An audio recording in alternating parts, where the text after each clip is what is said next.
Good morning, everybody. This will be a political discussion today. This morning, I just heard on the radio that someone asked Nikki Haley at a town hall event what caused the Civil War. And she paused and had to think a little bit and gave kind of a long-winded answer. And then the person asked her, why didn't you mention slavery? And then she said, what do you want me to say about slavery? This is what I want her to say, and every Republican to say, as a proud Republican. The Civil War was because the Democrats had slaves, and the Republican Party was founded to free the slaves.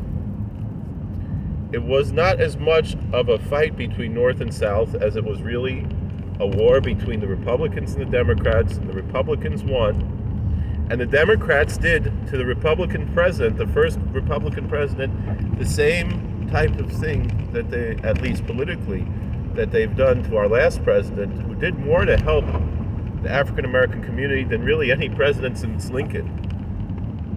And when he said that at the campaign, at the debate with Mr.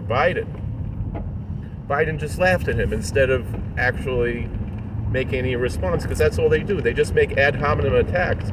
They don't have anything substantive on the Democrat side, because the Democrats never changed. They just switched from lynching adults to lynching black babies in the womb. And that is the message that the Republican Party has to send out, and we have to be strong about this. You know, it's ridiculous that we had a great African-American candidate for Senate in New York State running against Chuck Schumer, and they didn't make a bigger deal about that. Why wasn't Joe Pinion in Harlem? Why wasn't he in Bedford-Stuyvesant?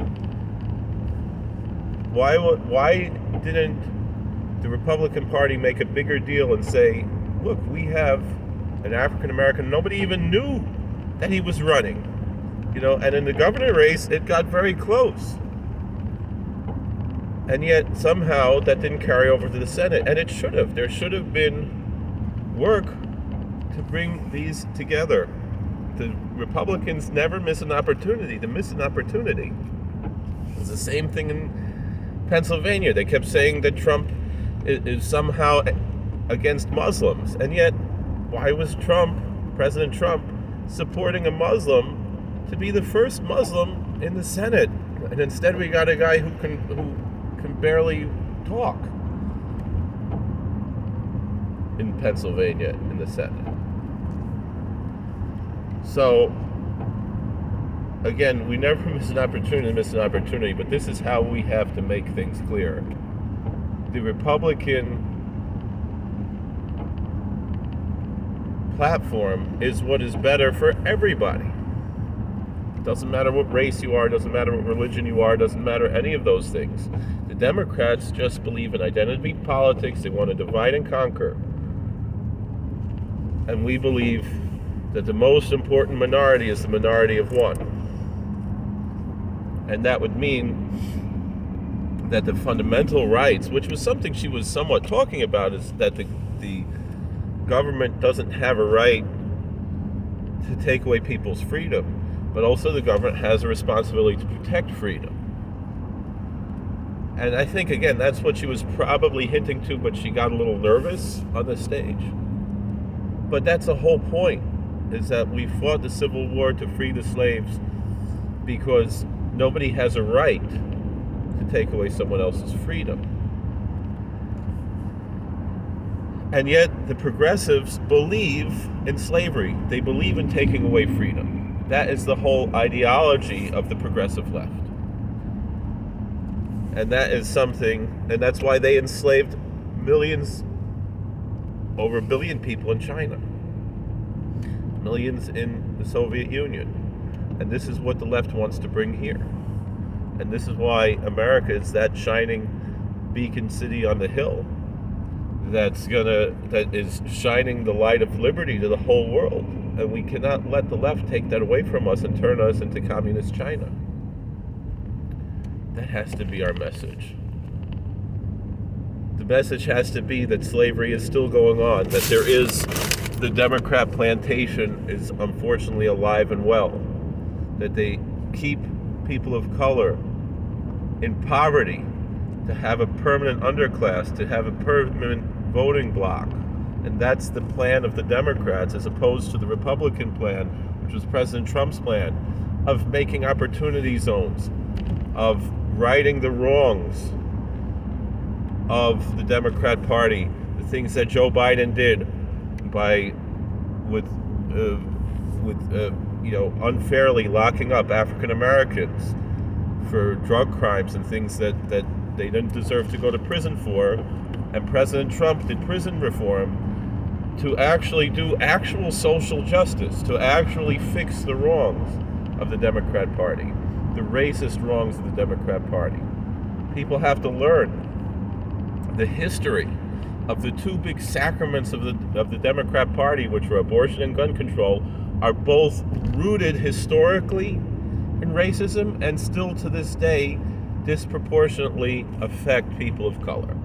And so they tell this lie that the parties flipped, that somehow that somehow Nixon's Southern strategy means that the Republicans all of a sudden became the racists and the Democrats all of a sudden stopped being racist, but that's not true. What happened was people in the South stopped being racist. I see it myself as a visibly Jewish person. If I'm somewhere in the South, I feel a lot safer than I feel in Manhattan or even in Brooklyn. The places where the Democrats run is the places where racism and bigotry are sadly and scarily and dangerously alive and well. And a big part of that is attached to all of these things that the Democrats care about. And so, yes, I'll say it, and I have no problem saying it. The Civil War was about slavery.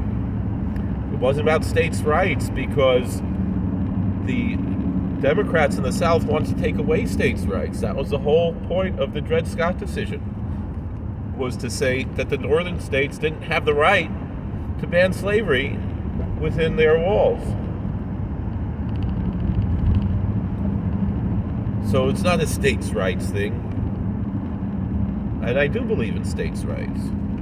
But that's not states' rights, because the Democrats don't believe in states' rights, and we do. It's a different argument, and the whole idea of the Civil War was not about states' rights. If anything, it was the Republicans protecting the states' rights of the northern states after Dred Scott to ban slavery within their borders. That's the states' rights issue that really was what the Civil War was, not that somehow the southern states had a right to keep slaves, because that wasn't their argument. Their argument was that they want to impose it on the North.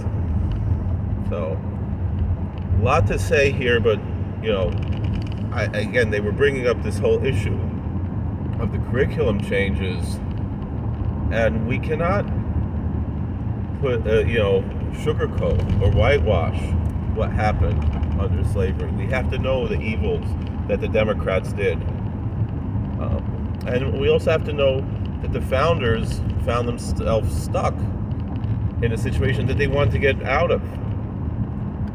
Thomas Jefferson wanted to get out of slavery. He wanted to put an end to slavery. He did not have the power to do so because he was not a dictator.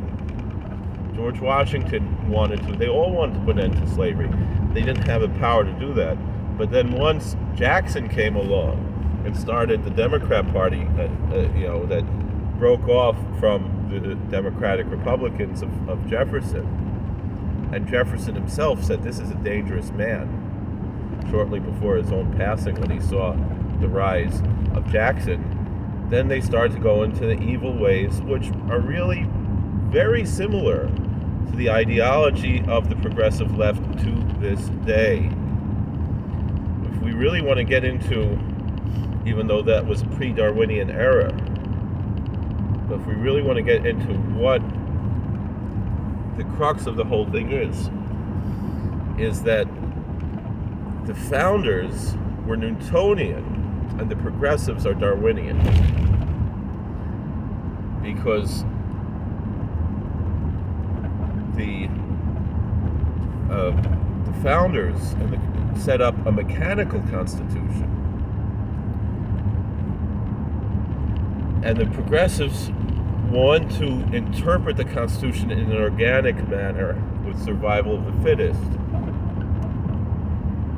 And that's not how it was designed to be. And that's why you heard progressives like Wilson, who was a racist, saying that the Constitution is a living, breathing document.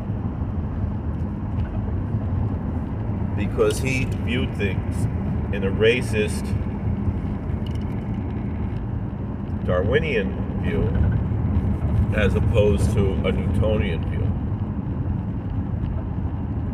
And really that's where a lot of these things come from, because the whole ideology of Darwin is what he called, if you see, the name of the book was not only The Origin of Species, but of Preferred Races. It's a racist document. And that type of racism, which led to eugenics, is really one of the core ideas of the Democrat Party to this day. That's why Planned Parenthood, which I like to call Planned Parenthood with emphasis on the hood, is such a powerful force within the Democrat Party, because they believe in this Darwinian, racist, eugenicist ideology. And again, that's why they also believe in gun control, because they want to keep people of color really unable to defend themselves. And all of this is really lynching by proxy. And this is why the Republican Party has to be proud of our mantle that we are the party of Lincoln, which President Trump did in a beautiful way, again with opportunity zones, with funding for historically black colleges and universities, and and prison reform, many of the other things that he did, not only to help everybody, but to directly help the African American community and other communities of color. And people don't give him credit that is due for that. We had the lowest black unemployment in American history under President Trump. So, thank you for watching. God bless. Please like, share, and subscribe, comment, and we'll see you later.